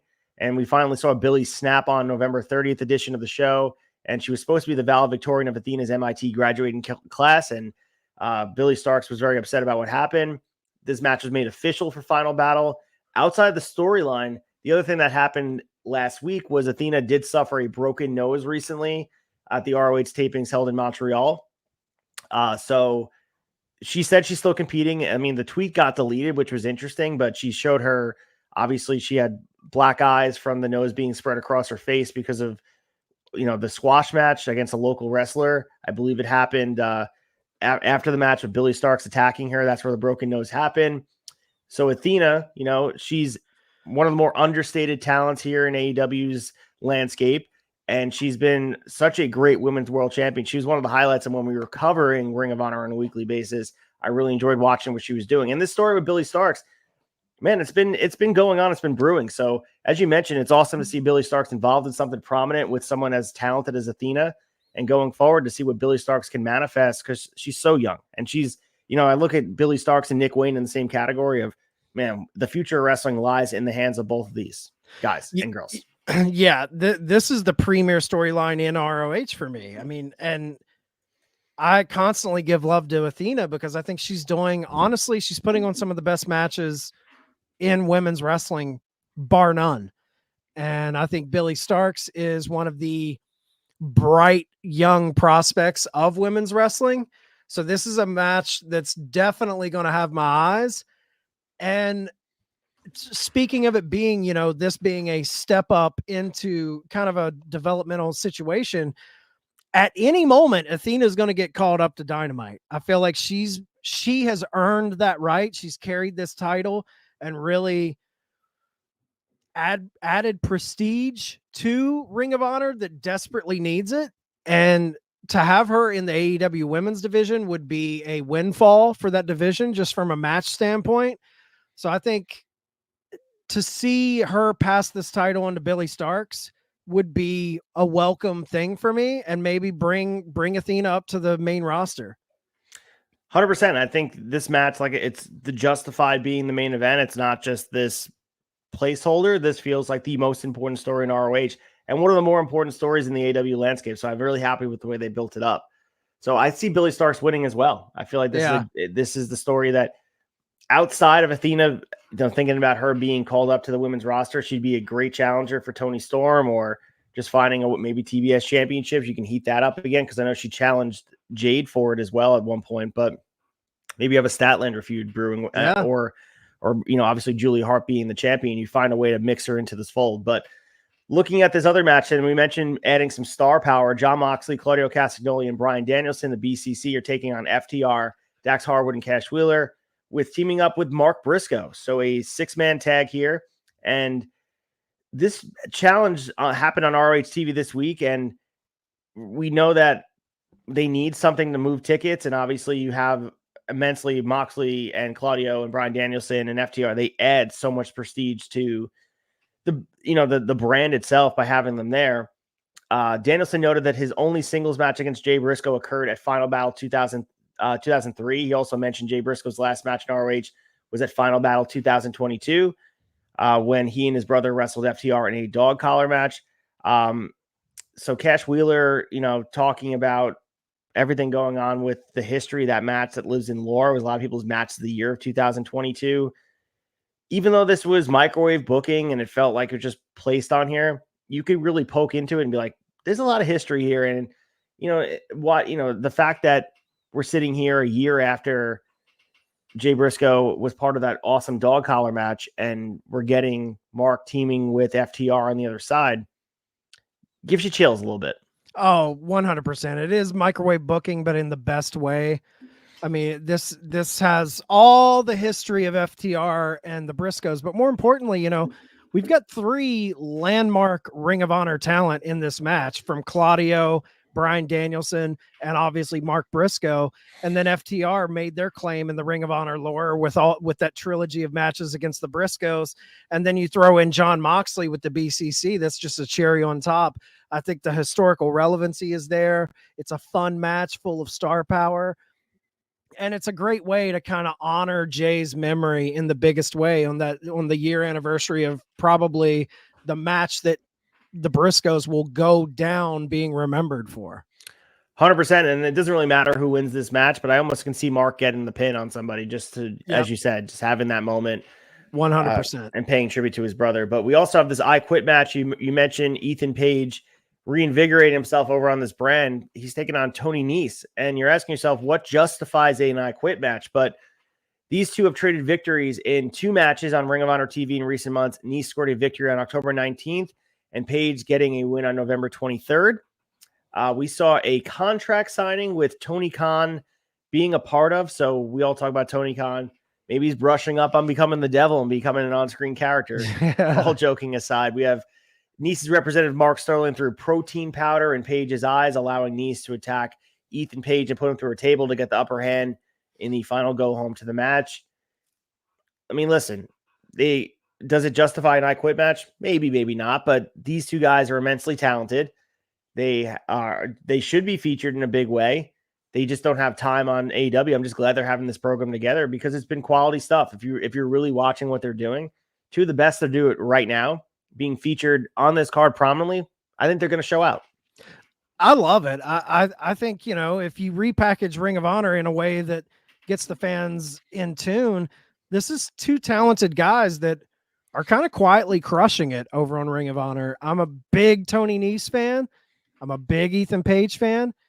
And if they are getting the time to dedicate to a storyline that they wouldn't get on All Elite Wrestling television, I'm all for it. I like Mark Sterling as this representative of Nese. I'm for it, man. These are the type of matches that would make Ring of Honor feel special because both of these guys, Ethan Page especially, he's arguably one of the best heels in the game when he's given the opportunity to do so. So I like seeing guys like this get these opportunities to really show what they have on a bigger level. They never would have got this contract signing segment on a All Elite Wrestling television show. So for them to have the opportunity to kind of showcase that side of their character, I thought it was cool. And I think Ethan Page gets the win here. Same here. I think they're priming him up for a run in AEW. Of course, we saw him on Collision against Kenny Omega, but I think they're getting him ready to be a part of something larger than just being an ROH. But we have Keith Lee taking on Shane Taylor in this monster mammoth match here. They do have a history. This is just, we may get a chance of meat slapping meat, whatever that, like we got with Miro and Hobbs at recent AEW pay-per-view. So having Keith Lee and Shane Taylor, this is just, I mean, if this was in front of a 1,200 capacity crowd, the fans would eat this up. These two are the more talented big men in wrestling. And like I said, I mean, reiterating, this could be 2 featured guys that don't get the opportunity in AEW, but have the opportunity here. If you make the environment feel special, these guys they're going to tear the house down. They're both amazing at what they do. I'm excited for the match. It has a little bit of build with these backstage segments. Keith Lee had actually called him out on Dynamite and was targeting him. This has potential. I love when they have diversity in the matches as far as size goes. And sometimes the best matches are the ones that, the athletic Keith Lee and Shane Taylor, sneaky athletic too. And they're both enormously, strong and big. And like it's wrestling personified. So this should be fun. Yeah, this is another example of what Ring of Honor could be, because this is a match where you're tying in ROH history with Shane Taylor. I mean, Shane Taylor Promotions, one of the more over acts in Ring of Honor prior to Tony Khan buying the company.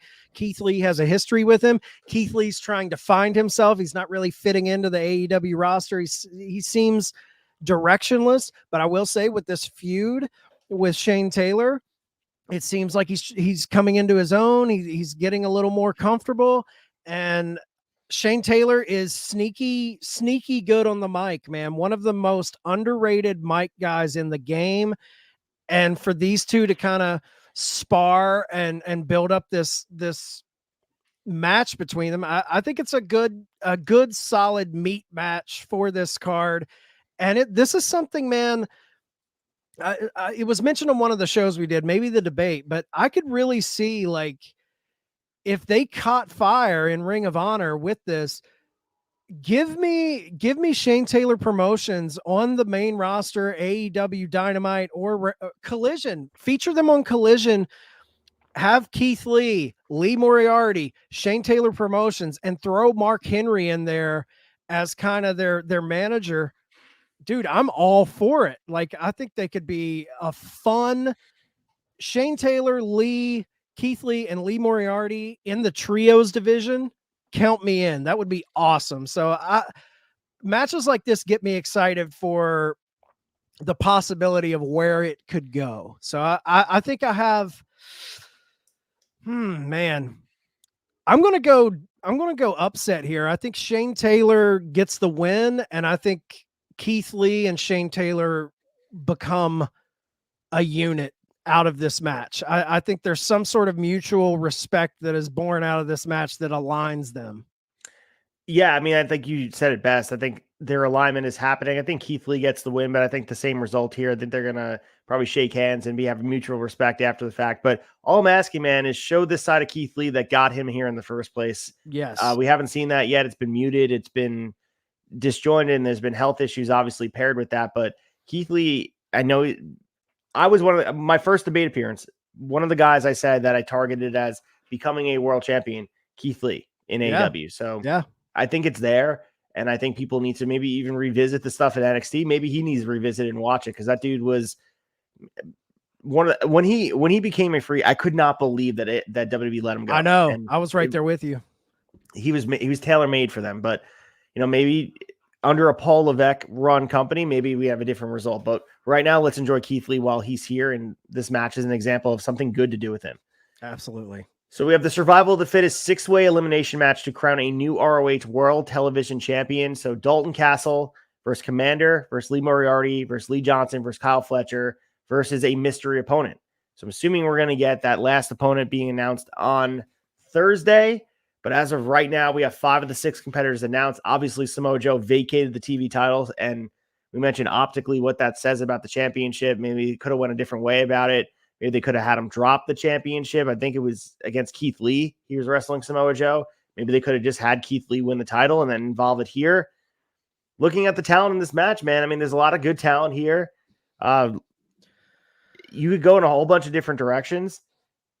I mean, I would love to see Dalton Castle get the win here, just because of the character and how well established it is. I personally think Dalton Castle should be on AEW television weekly. And I know Hawk has been beating that drum. It's his favorite wrestler. But Dalton Castle, man, so well-defined and so different. And the presentation just is pro wrestling personified. I think having a TV championship run, will it do anything as far as changing things? Probably not, but it would be hopefully reinvigorate the TV title's reputation of just being left for fodder in the ring when Samoa Joe dropped it. So yeah, it and he has the Ring of Honor history. I'm pulling for Dalton Castle. Matches like this are hard to predict when you got a six man kind of free for all, but Dalton Castle with that TV title would look pretty good. And he's very, very marketable. He's very over the top. He's a character. I think it would be good for him to take that title home. Yeah. Like I said, it should be a fun match. And then as far as the card goes, this is the type of stuff that you would be excited for if there wasn't as an inundation of wrestling across the board. Like, I feel like if there was maybe not an AEW, this card would be like, this is must see TV. I just think this is a product of even AEW in-house. They have so much great action on a weekly basis. We're watching these Continental Classic matches just blow every match on TV out of the water on a week-to-week basis. It's hard to justify paying for those matches when you're getting it for free. So we'll see how this does buy rate-wise. We're, of course, going to be watching here on the Tavern because we're supporting all the wrestling and make sure we're covering it in depth. But we'll see, man. I mean, if this doesn't do well, maybe that's a precursor for changing the way things are. And like I said, we gave our suggestions. We can talk about it until we're blue in the face, but we just have to kind of accept what it is for right now. And just, if you want to watch it, you watch it. Yeah, I'm sure there'll be a couple matches announced too this week, but this is what's announced so far. But yeah, I'll be watching. I like seeing where the talent goes. And I think there's a lot of things being laid out here that is going to be fun to track moving forward. So with that being said, let's get to the quick hitters in all of wrestling. Quick hitters.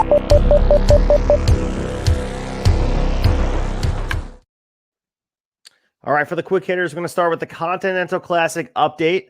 And of course, we know the winner of this tournament will become a Triple Crown champion, holding the ROH World Championship, the New Japan Strong Openweight Championship, and also a new AEW Continental Championship belt. We're going to have the finals at December 30th, World's End at the Nassau Coliseum. And we had some updated matchups this week. In a Seoul Blue League match that aired on Friday, we had Bryan Danielson scoring another 3 points by submitting Daniel Garcia. And we also had Danielson taking the loss to Andrade on Saturday's Collision. Great match. The crowd was really hot. I mean, awesome to see Andrade getting the win here. There was some conversation about Danielson being legitimately hurt. We know how great he is at selling, so it's hard where he blurs the line here. Also on Saturday, Eddie Kingston defeating Claudio in the Blue League match, which was we talk about building stakes for a match. They emphasized that if Eddie was to lose this match, he essentially would be eliminated. So this felt important. This is what we're asking for, to like really tighten the squeeze on making the stakes feel high. And man, I thought they did such a great job. And although we had Mark Briscoe being eliminated on Wednesday, and it seems like with the results on Collision, Daniel Garcia is also eliminated, they're going to try their best to play spoiler going forward. And we get more matches on Wednesday. We're going to get Roosh against Jay Lethal, Jon Moxley against Swerve. More matches going to be announced for Saturday. We don't have that card in front of us yet, but I'm sure more Blue League stuff is going to be happening there as well. But our standings right now for the Blue League, we have Brody King leading the path here, trailed by Andrade they both have 6 points, 2-0-0. Bryan Danielson also has 6 points, but he also suffered a loss, like we said, against Andrade. So he's at 6 points. Claudio with 3 points, Eddie Kingston now with 3 points, and Daniel Garcia 0-3 with 0. As far as the Gold League goes, we have Jon Moxley at 9 points, just absolutely just crushing it. He's the leader. Swerve Strickland, 9 points as well. So they're going to be facing off on Dynamite. Jay White 2-1 with 6 points. Roosh 1-2 with 3 points. Jay Lethal's 0-3. And Mark Briscoe's 0-3. Right now, Mark is eliminated. But I don't believe Jay Lethal is eliminated quite yet, but I think his next loss will do that in for him. And especially also looking at Jon Moxley and Swerve, someone has to lose that match unless it's going to be a draw. It's going to make the point divide much, much further for Jay Lethal to climb to the top of the standings. Not that anyone thinks that Jay Lethal's winning this tournament. Yeah, man, Continental Classic really kicking off. And like I said, these matches have just been really, really good. And I feel like even in its first year, it's establishing the reputation that this is can't miss TV, man. It's been amazing for me. I can't say enough good things about the tournament. Yeah, at first, when the Gold League matches ended this week, I was a little critical of it because I'm like, man, they're all the favorites are winning. You know, we got Swerve and Moxley undefeated. But now when you look at the way they're booking the Blue Division or the Blue League, it makes sense. You've got these two powerhouses in the Gold League undefeated that are meeting at Winners Coming to determine who's going to take the first loss, which makes it a lot of fun. And the way they're booking the Blue League is a little closer. It's a little more. I love that they had Danielson take that L to Andrade. I hope Andrade kind of becomes the favorite in that division. I think that's fun. The way they're packaging him with CJ Perry and really heating him up in this tournament says a lot about Andrade right now. Maybe they're trying to sweeten him up for this re-signing because I think his contract may be coming up soon. But yeah, I think the variation of the booking in between the Gold and Blue League is a lot of fun right now. So it's must-see TV for me. Every match has been killing it. The Andrade Danielson match might be my favorite of the tournament so far, but that Mark Briscoe match with Swerve was a banger too from this past Wednesday. So they've been putting on classics, man. So you mentioned Andrade. I'm going to start with this news here. He's officially back with CMLL. So during CMLL's show at Arena Mexico on Friday, a video featured Andrade aired. He said he's coming home to CMLL and will turn next Friday, December 15th. So you mentioned this before, his contract is up at the end of the year. So we're not sure if he's going to be staying with AEW, but you know, the fact that he's back in CMLL for the first time in many years. I mean, 2015, I believe, is where he last wrestled under the name La Sombra. So he left for WWE, and the story after that. But Andrade going back there and bridging the gap. I know there was some negativity upon his departure. The fact that they mended fences, maybe that's a precursor to him leaving AEW in total. So we'll see. Yeah, we'll see. So we had NXT Deadline happening this weekend as well. So we had some great matches. We're going to go through some of the results here. Of course, we had Dragunov defeating Baron Corbin to retain the NXT Championship. Good match. I mean, Dragunov is the highlight here, brings intensity to matches. I mean, you really don't want to miss a Dragunov match. I've seen better matches from him this year, and maybe that's the dance partner, not to be too critical on Baron Corbin, but this match was good. What were your thoughts on it? It was good. I'm with you. I mean, I've seen when Dragunov has matches with, Gunther in the past, it's hard. Everything's kind of in the shadow of that, but it was a good match. I think it's dance partner. Corbin's good, and I think it was a good win for Dragunov, but anytime Dragunov's on my screen, it's got my attention. So we also had the appearance of CM Punk showing an NXT Deadline. He did a segment with Shawn Michaels in the ring, kicking off the show. During the interaction, Punk teased that he could join the NXT roster. Of course, we know that the storyline has been, is he going to choose SmackDown or Raw? Now they added NXT to the mix. The other interaction that's kind of gone viral here was Punk was wearing a Bret Hart hoodie. That was great. Shawn Michaels referenced it. And so they're joking about it. And again, this is kind of bizarre to see him on Saturday with NXT. It just feels weird, especially with Collision being started to under his name. I don't know. It was one of those moments that you're like, I can't believe I'm even seeing this happening. I know. And there was a cool little viral moment with him and Cora Jade. Cora Jade, longtime CM Punk fans, popped up in a lot of clips of her as a kid being a super fan, and he met her in the back, and I thought that was kind of cool. But yeah, weird to see him on the show. So we also had Dragon Lee defeating Dominic Mysterio to win the NXT North American Championship. We had Wesley supposed to challenge Dominic initially, but he had to be pulled from the show due to a back injury. We got word that Wesley will be out for 8 to 12 months. So they pivoted here. I mean, this is Dragon Lee's first title reign in WWE. He and Ray, celebrated as Dragon Lee won the match. And the other story here, and of course, Dom being involved here, no Judgment Day, no involvement with them at all. I don't know if this is a precursor for storytelling or just like they weren't honestly in town in Connecticut. But the fact they weren't there was weird because Judgment Day matches are littered with interference. So it feels like it had to be intentional. Yeah. And I think this is a way to get Dom back on the main roster exclusively. We've got Rumble season leading into Mania season coming up. And I think, Judgment Day is going to play a big part in that. So I think it's a way to get it off of him and get him back to the main roster full time. So with the results of both Iron Survivor challenges, the men's side, Trick Williams defeated Braun Breaker, Dijak, Josh Briggs, and Tyler Bate. And on the women's side, Blair Davenport defeated Fallon Henley, Tiffany Stratton, Lash Legend, and Kalani Jordan.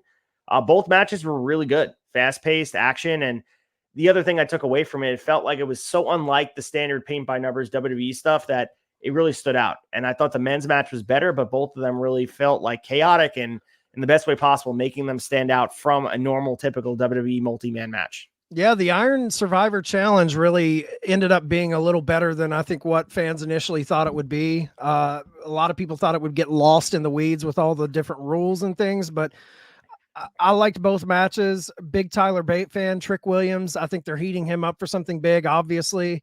Blair Davenport, a bit of a shocking win, but I like the choices. In the steel cage match, Kiana James defeated Roxanne Perez.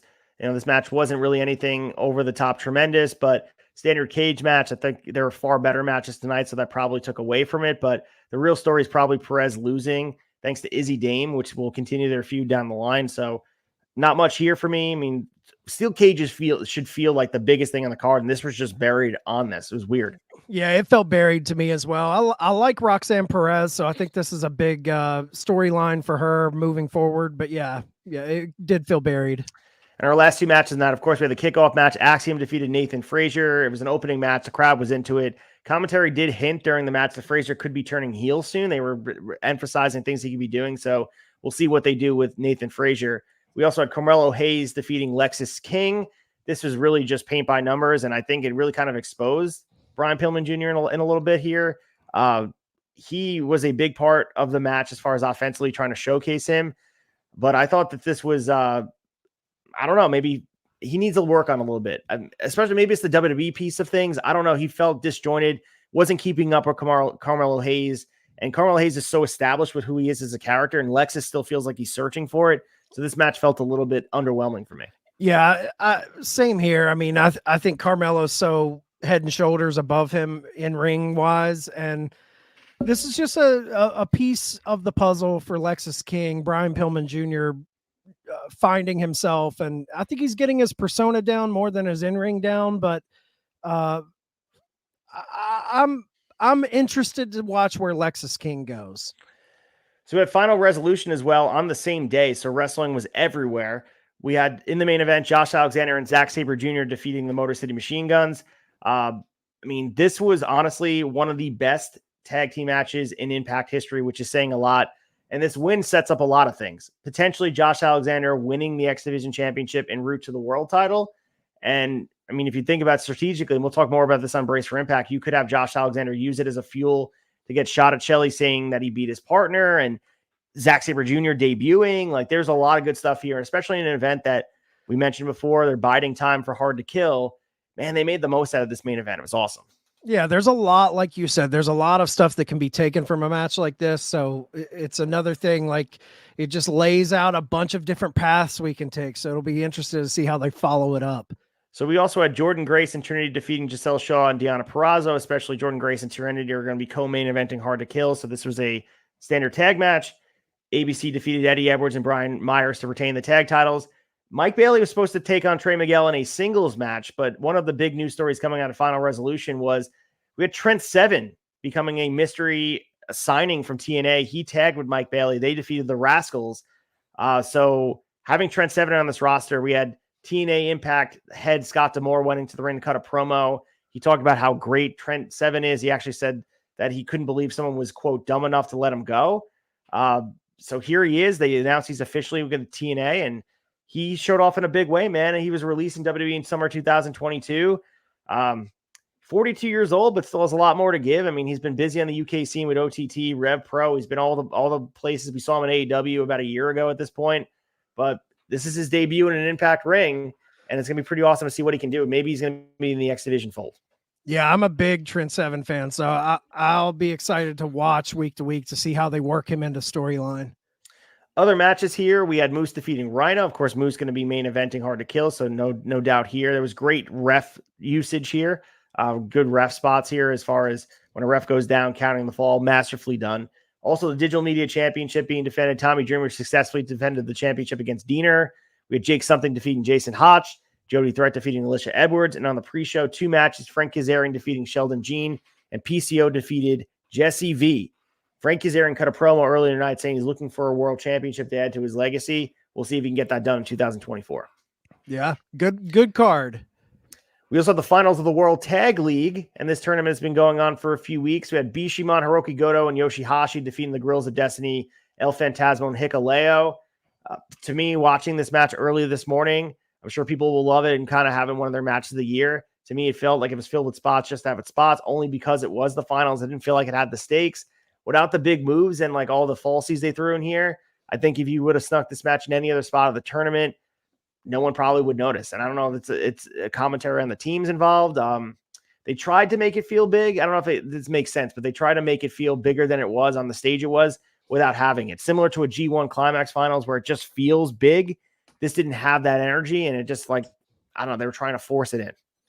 Yeah. And we'll see how this plays out moving into Wrestle Kingdom. I'm with you. It kind of left a little bit to be desired, but you know, Wrestle Kingdom's right around the corner, so we'll see how everything shakes out. So we also had more clarification from Seth Rollins. He recently went into detail regarding his animosity towards CM Punk. So he was talking about Jimmy Traina on the SI Media podcast, and he went in on Punk here. And of course, listen, man, we don't know what's a work, what's a shoot now. Obviously, they're in the same company, setting up potentially WrestleMania 40 main event. We know that they have, listen, they're going to find a way to make this work. But some of the quotes here rung are very, very true. And I'm not going to read all of them, but he did say a lot of it's personal, a lot of it's stuff I don't want to get into. But for the most part, he's been selfish when it comes to his perspective on the industry. He's been extremely self-serving, and he has played the martyr role to a T.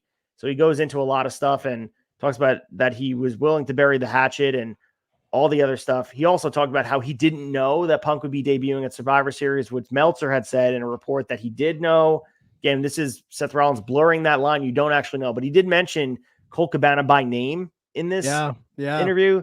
He had said, I don't need to get into any of the stuff with Colt Cabana. If you want to go and look at that kind of stuff that's out there, he said, I'm a loyal person. I just feel insulted by a lot of the ways he's treated me, treated the place I work for, and treated friends that I worked with. Damn, dude. Like, he went in. So go out of your way to listen to this interview. Yeah, he goes in hard. So go find the full interview. I mean, he talks about how CM Punk called him a bootlicker. There's a ton of stuff in here. So go check it out. So we also, coming out of this TNA rebrand, we also had Okada is going to be stepping back into a TNA wrestling ring. It was announced on Final Resolution that he'll make his TNA wrestling return to the promotion at the Las Vegas tapings on Sunday, January 14th. Snake Eyes is the name of the taping. So Okada is going to be back in the fold. They did announce that he's going to be involved in a 6-man tag match, dream match scenario here. So looking forward to Okada being back in here, and hopefully they can do right by what he became with the Rainmaker. I know his TNA run originally wasn't looked upon fondly, so I'm looking forward to see what he's able to bring to the table. Yeah, and his contract's coming up soon, so it'll be interesting to see where that shakes out. Does he stay with New Japan? Does he play with WWE, AEW? Let's see where that goes. We also have news about Kyle O'Reilly, who's been out of action for over a year, hopes to make his in-ring turn in the coming months. So in a Thursday post on his Instagram story, O'Reilly wrote that he, quote, might be a wrestler again by AEW's Canadian tour in 2024. Obviously, we saw the announcement of the 8 Canadian dates that will be taking place from March to July.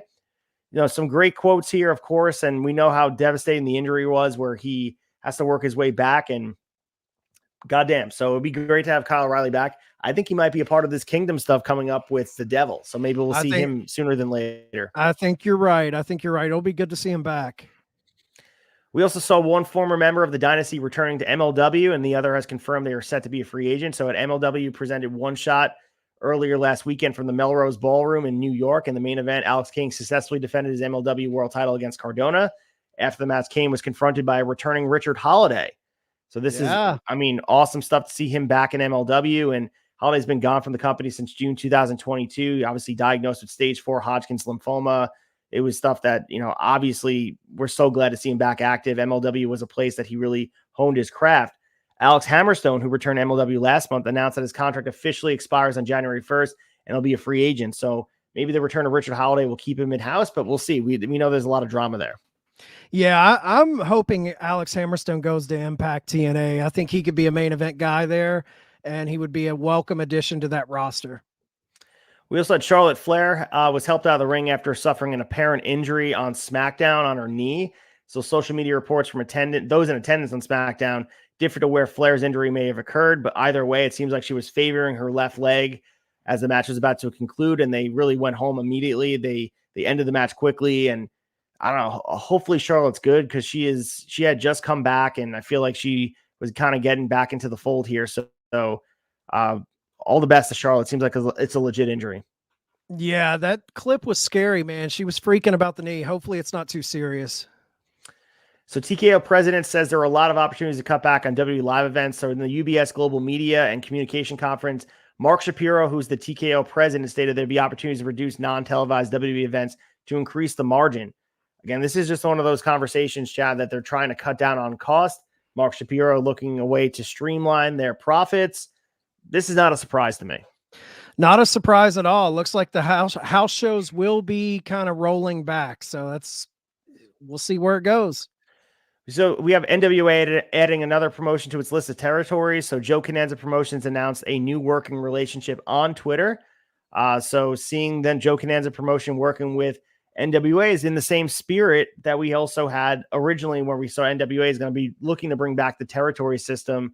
So we'll see who else is going to be joining along. So they're with Exo Pro Wrestling, and they're involved here. We saw a lot of the conversation with Billy Corgan. So I'm interested to see how this lives in a 2024 landscape to have these territories existing. Yeah, it's fun. It's fun. They got to do something to shake it up for themselves. We also have Camille and NWA parting ways at the end of the year. So Camille's contract is going to be ending on December 31st.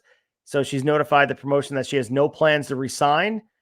We know that she's been reigning NWA World Women's Champion for 812 days earlier this year. Came to an end at the NWA 75th anniversary show. So Camille is going to be well sought after, whether it be AEW, TNA, or WWE.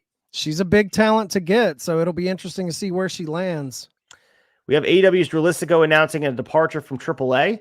So it seems like he's no longer working with them. And this is kind of par for the course. We feel like some of these talents that are working in AAA, someone gets a bad taste in their mouth. He's been heavily featured in the promotion, but seems like he's taking his talents elsewhere in Mexico. So I don't know what happened there. We obviously know that he has a job in AEW, but seems like he's going to be maybe working with CMLL going forward when he wants to make dates in Mexico.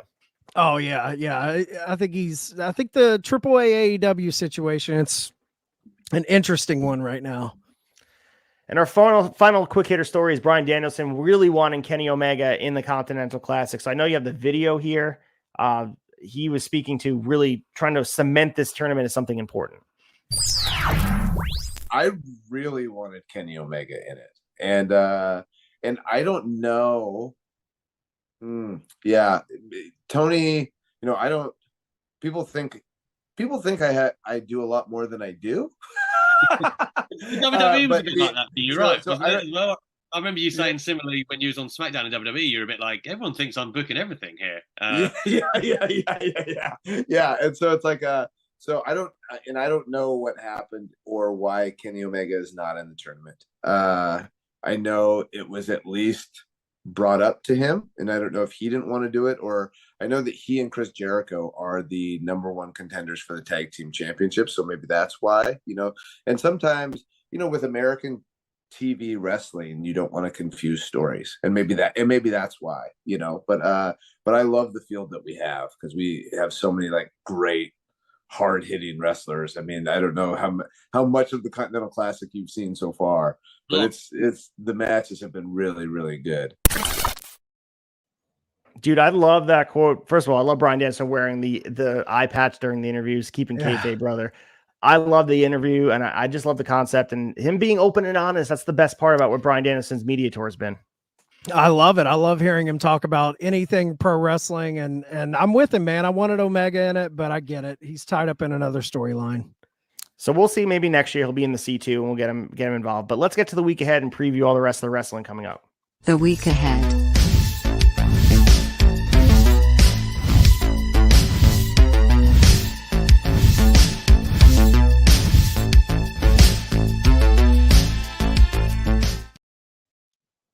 All right, the week ahead in wrestling on Raw tonight, we have CM Punk appearing to reveal which brand he's signing with. We got Cody Rhodes versus Shinsuke Nakamura, Drew McIntyre versus Jey Uso, Rhea Ripley versus Maxine Dupree, and Becky Lynch calling out Nia Jax. Cody Tuesday, and Nakamura. It's going to be pretty sick, dude. I'm excited for it. NXT with the men's breakout tournament beginning, and we have Gallus versus Hank Walker and Tank Ledger on Tuesday night. Crickets. AEW Dynamite Winter's coming. This could be one of our big stories. A stacked card on Wednesday. Continental Classic Gold League continuing. Jon Moxley versus Swerve. Gold League match Roos versus Jay Lethal. Jay White versus Mark Briscoe. And then Rio versus Ruby Soho. Hangman Page versus Roderick Strong. The Von Erich family returning to Dallas. We'll get a Samoa Joe promo, and we're going to hear from the Golden Jets. Going to be a great night of wrestling. Yeah, I'm hyped for Von Erich's returning to Dallas. That's awesome. And on Friday, we have SmackDown, Roman Reigns returning. We have a U.S. title contenders tournament, Kevin Owens versus Austin Theory, and U.S. title contenders tournament match, Grayson Waller versus an NXT wrestler to be named later. That's interesting. Who's going to be the NXT guy? We shall see. That's the week ahead in wrestling, man. And what a week it's going to be coming up. I can't wait to preview the rest with you, Chad. Yeah, it's going to be fun, man. It's going to be fun. Guys, tune in. Next week, we'll be back here. We may be previewing something next week. I don't know. We got a lot of things in store. We've got World's End around the corner. Tune in a couple weeks. We'll have our the tourneys, our year-end awards, all of that good stuff. Go to theturnbuckletavern.com. We have all of our shows up there. Apple, Spotify, YouTube. Give us some love there. That's where you track everything we have. Ace has tons of shows. I have tons of shows. All the guys have tons of shows. So go support us. Go give us some love. And until next week, when we wine and dine with you kings and queens, stay out of the alley and away from the pork and beans. God luck and good speed. Reach for the sky, boy.